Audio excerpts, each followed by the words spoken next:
அபியோட husband பற்றின news எல்லா பேத்துக்குமே தெரிஞ்சிருக்கும்.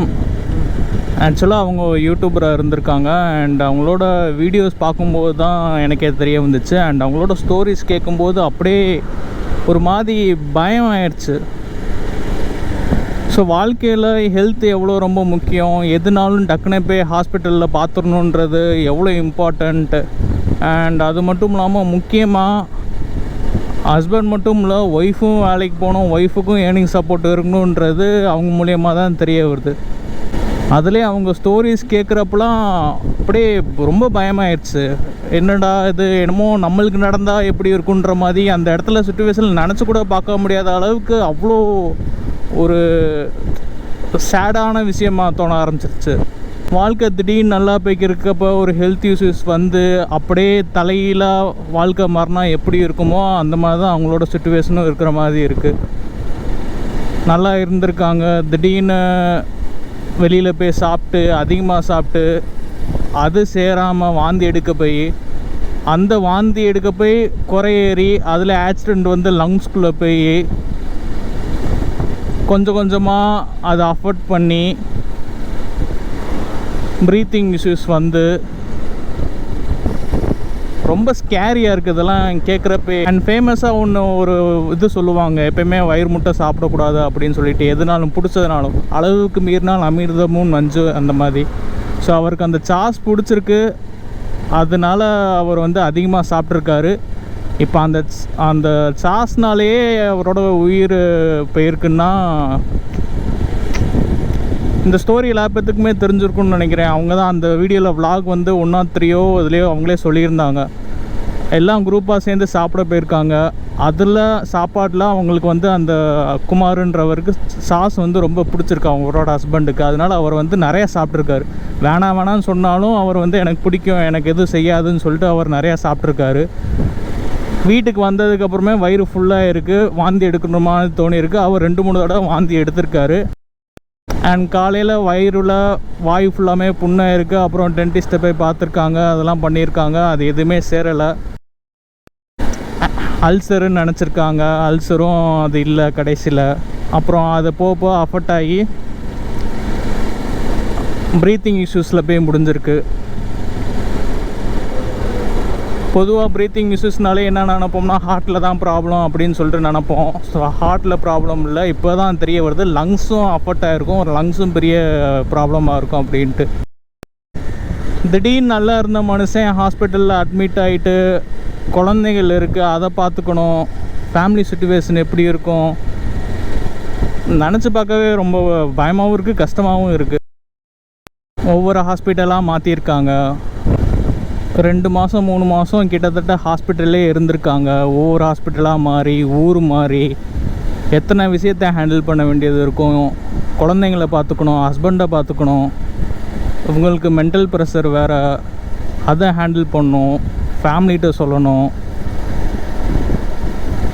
எல்லாத்தையுமே ஒத்தால் ஹேண்டில் பண்ணியிருக்காங்க.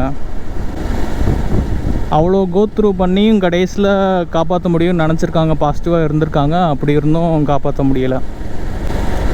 ஸோ ஹெல்த்தை பார்த்துக்கணும் போல், செக்கப் போகணும், வயிறு ஃபுல்லாக சாப்பிடக்கூடாது, எதுனாலும் அசால்ட்டாக விடக்கூடாது. ஆக்சுவலாக அவர் வந்து எப்போயுமே இந்த மாதிரி ஹாஸ்பிட்டலில் அட்மிட் ஆகிடக்கூடாது, அதில் மாட்டிக்கக்கூடாதுன்னு நினச்சிறவருக்கு தான் அவர். அப்படி நினச்சவரே கடைசியில் லாஸ்ட் 3 மாதமாக பெட்டில் வெண்டிலேட்டரில் இருக்க வேண்டிய சுச்சுவேஷன் வந்துருச்சு. அதான் லைஃப் இஸ் அன்சர்டைன் வாங்க. லங் டிரான்ஸ்பிளான்ட் வரைக்கும் போயிருக்கு.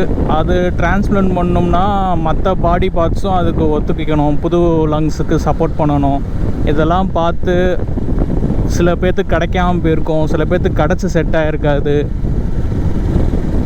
ஃபுல்லாக ஆப்ரேட் பண்ண வேண்டிய சுச்சுவேஷன் இருக்கும். எக்மோன்னு ஒரு டிவைஸ் சொன்னாங்க, அது வந்து ஹார்ட் அண்ட் லங்ஸ் பண்ணுற வேலையை அது பண்ணி கொடுக்கும், அந்த மிஷினில் தான் வச்சுருக்காங்க. ஸோ கடைசியில் இன்றைக்கி வந்து இறந்துருக்காரு. அதை அவங்களோட ப்ரொஃபைல்லையும் போட்டிருக்காங்க. கண்டிப்பாக கஷ்டமாக தான் இருக்கும் அவங்களுக்கு. இவ்வளோ 3 மாதம் அவங்க கோத்ரூ பண்ணது எல்லாமே இப்படி போய் முடிஞ்சிருச்சு அப்படின்றது.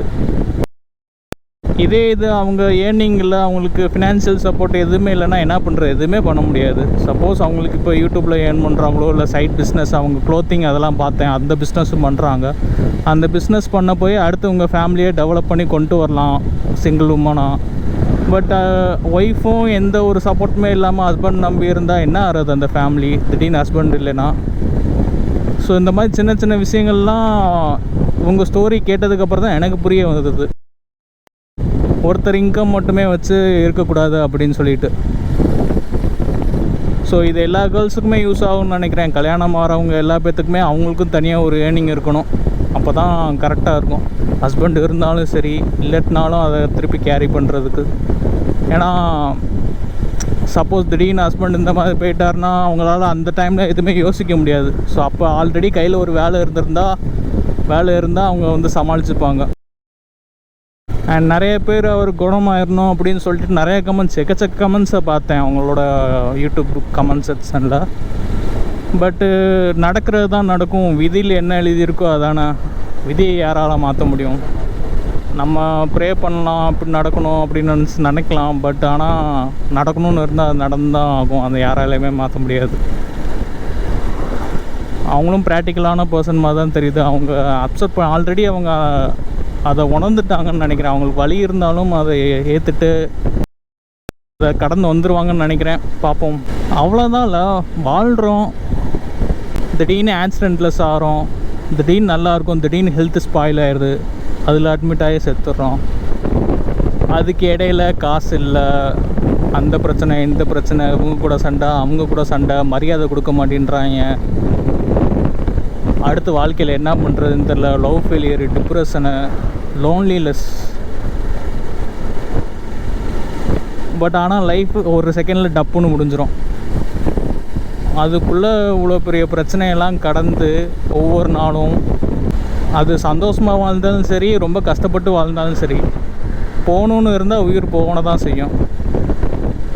அது கூடால எப்படி நம்ம இருக்கோம், என்ன பண்ணுறோம், இருக்கிற வரைக்கும் அனுபவிச்சுட்டு போயிடணும்னு சொல்லுவாங்க. இதில் சேவிங்ஸுன்ற ஒன்று வேறு இருக்கும். எவ்வளோ வருஷம் வாழ்வோன்னே தெரியாது. பட் ஆனால் அதில் சேர்த்து வச்சு கடைசியில் வெறும் சேர்த்து தான் வச்சுருப்போம் தவிர அதை அனுபவிச்சிருக்கவே மாட்டோம். அது வேறு இருக்குது. நீங்கள் அவங்க அடுத்து குழந்தைகளை படிக்கட்டும். 2 குழந்தைன்னு நினைக்கிறேன். ஒரு பொண்ணு ஒரு பையன். பையன் சின்ன பையனாக தெரியுறான். பொண்ணு வந்து காலேஜ் படிச்சிருப்பாங்க, இல்லைனா படிச்சுட்டு இருப்பாங்க, இல்லைனா முடிச்சிருப்பாங்க. இப்போ சின்னதாக ஏதாவது மூச்சு வாங்கினா இல்லைனா வாந்தி வர மாதிரி இருந்தாலே திடீர்னு இந்த ஞாபகம் தான் வரும் போல். எப்படி அவங்க அதெல்லாம் ஹேண்டில் பண்ணாங்கன்னே தெரில. அவங்களோட ஸ்டோரிஸில் அவ்வளோ பிரேவாக சொல்கிறாங்க, அவ்வளோ கிளியராக எக்ஸ்பிளைன் பண்ணுறாங்க. இதை ஃபஸ்ட்டே பார்த்துருக்கணும். அவ்வளோ காமாகவும் இருக்காங்க. அவ்வளோதான் லைஃப். வேறு என்ன பண்ண முடியும்? அவ்வளோதான். நம்ம வாழணும்னு நினைக்கிறப்ப அது முடிஞ்சாலும் முடிஞ்சிடும். நம்ம முடியணும்னு நினைக்கிறப்ப அது இழுத்துட்டே போகும். மேலே என்ன எழுதியிருக்கோ அதெல்லாம் நடக்கும். எல்லாமே ஃபேட்டு தான்.